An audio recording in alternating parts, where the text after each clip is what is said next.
Oh, okay. They're interested in being in charge of a village, and the Baroness is going to give them a village. What are some interesting challenges I can throw at them as a group of 5 mayors? Ooh.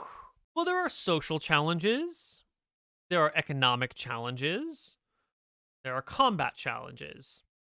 The economic stuff is not as much fun. It sounds fun. We're like, ooh, economic challenges.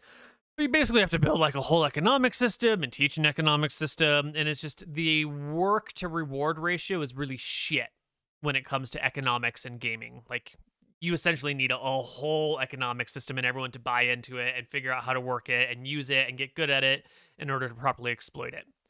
So economic challenges kind of suck. RP challenges are pretty good. Things that happen in the villages that are real problems. Take any sort of courtroom situation.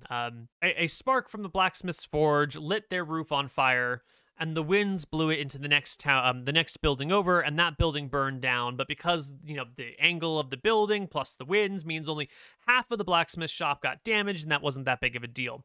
And now the person whose house burned down is seeking restitution from the blacksmith for the loss of their house, and you get to like adjudicate this on their behalf or have the players adjudicate it.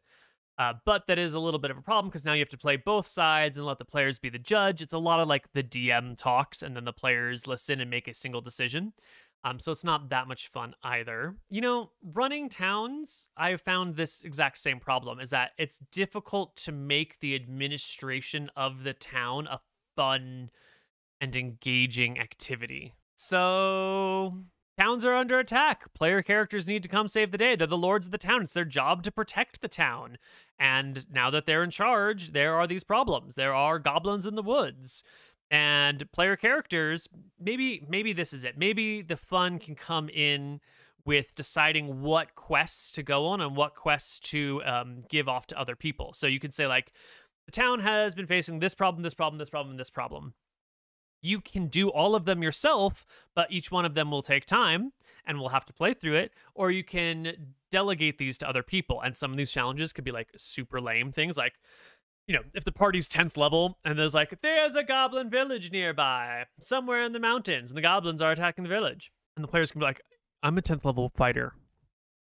I don't really care about goblins. I don't want to spend a full day questing on killing goblins. I'm going to assign that to somebody else.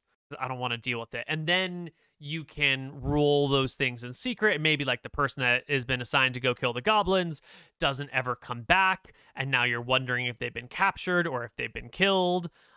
Or maybe, you know, they do come back, but they come back with some sort of treasure. Maybe the goblin lair had some like epic magic item. And now the players are like, ooh, this NPC in my town has a cool magic item that I want, but they like got it legally, lawfully while doing a thing for me, and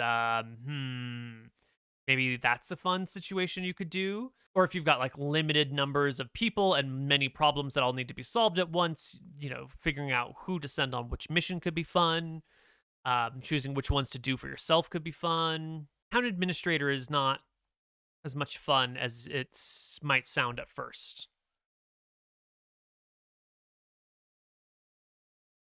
Hi, Koibu. I am starting a campaign with my stepdaughter, who is 12. Neither of us have played before, so my plan is to keep things very simple. I want to make it as enjoyable as possible and make her character, the story, the priority. So I was wondering if you had any advice on how to keep the difficulty level low while still making the danger feel real, i.e. she survives to the final battle.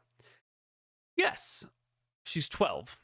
She is assumingly not really great at statistics and math at this point in time. So it should be pretty easy. You're going to run a single player campaign. You should probably run a nice, easy system like 5th edition. You could really run any system. Kids are smart. They can figure it out. I played D&D 2nd edition at 12 or 13, and we figured it out, and it was fine. And there was a lot of math involved, but it was totally fine. We managed it. It should be pretty straightforward to send things at her that are pretty easy encounters. It will feel exciting because she doesn't have the, what do you call it? The perspective of experience to realize what is necessarily actually super lethal and what is not. You know, the first time she plays and you throw her up against 2 goblins, and she fights 2 goblins. could be terrifying. That could be scary. 2 goblins are unlikely to kill her if you start her at, second or third level, which is what you should do. But the 2 goblins will introduce her to the game, and it will introduce her to combat. In fact, I would probably start with 1 goblin, and then the next battle can be 2 goblins, and then the next battle can be like, a goblin and a hobgoblin or something like that. You can keep the numbers really low. And remember that with a person who's never played before and a person who doesn't have a lot of D&D experience even watching it, a lot of the concepts are going to be kind of new. But I would start with really easy stuff, like an encounter she's absolutely going to win is going to be her first encounter, right? One character versus 1 goblin, or her 1 character versus an orc or something. Make it easy. And the first battle is just, this is how a combat system works. And the second battle is, okay, but this is also how the combat system works. And you make it a little bit more challenging. Just another extra creature in there. Or maybe this thing casts spells.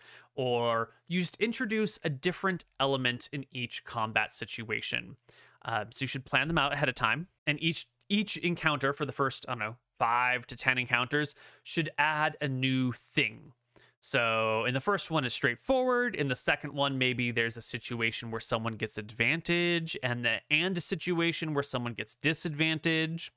And the third situation, maybe there's advantage and disadvantage and there's multiple enemies. Then maybe there's ranged combat. Then there's magic spells.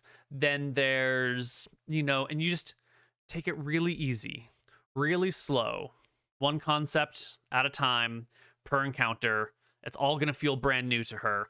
And after 7 or 8 combats, she'll have a pretty good working idea of how the game works.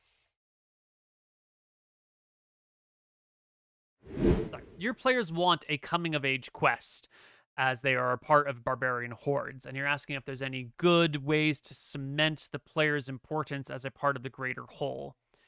Got it. So you need a quest for young barbarians to join in as the rest of the pack. Now, we could steal from history. We could steal from Spartan history and say that your coming-of-age ceremony is that you have to survive for a month or 6 months or a year on your own out in the wilds. We could just draw from that, and that'd be fine. That'd be great. Let's go for it. We could also... And that gives them an adventure. You might want to make it a little bit more tight than a year. Like, hey, everyone, you've got 1 month to survive in the wilds, and once you've done that, then you're accepted as a true member of the tribe. Or you could do some sort of like, you've got to go pluck this flower from the top of this far-off mountain and bring it back to us. Or if you want to make it like a little bit more impactful, it could be that there's a medicine that the tribe uses, and the medicine is only on this mountain, and they can only get it when someone is going to be coming of age to go up the mountain to get it and bring it back. And if they fail, then the tribe is without medicine for the year. And if they succeed, then the tribe has medicine for the year. And so by doing this quest, you are contributing to the health and well-being of the tribe. And if you fail the quest, everyone's going to suffer as a result. And like that just happens. And sometimes we don't have medicine, and then it sucks and people die. Or, you could replace medicine with like psychedelic mushrooms or ayahuasca or like some other like, psychological or psychedelic experience. We could do some sort of like counting coup thing where the players have to go like touch a goblin and steal a chicken, and you could just look up counting coup. I have no idea how to spell coup. And take a look at what the rules are for that and maybe apply that into barbarian culture. Not to say the people that practiced that were barbarians. We could do, you got to go visit the old shaman or witchy woman in a cave, and then she will give you some sort of vision. And then you do the vision that she says, and then you come back to the tribe, and now you're a full member of the tribe, or like you're a full-fledged adult. You could have some sort of like annoying pests in the area if you wanted. You could be like, the kobolds are always harassing the barbarian lands. And so as part of your quest, you must go and bring back 20 kobold heads to help keep the kobold population line. I don't actually like that idea, but you could do it.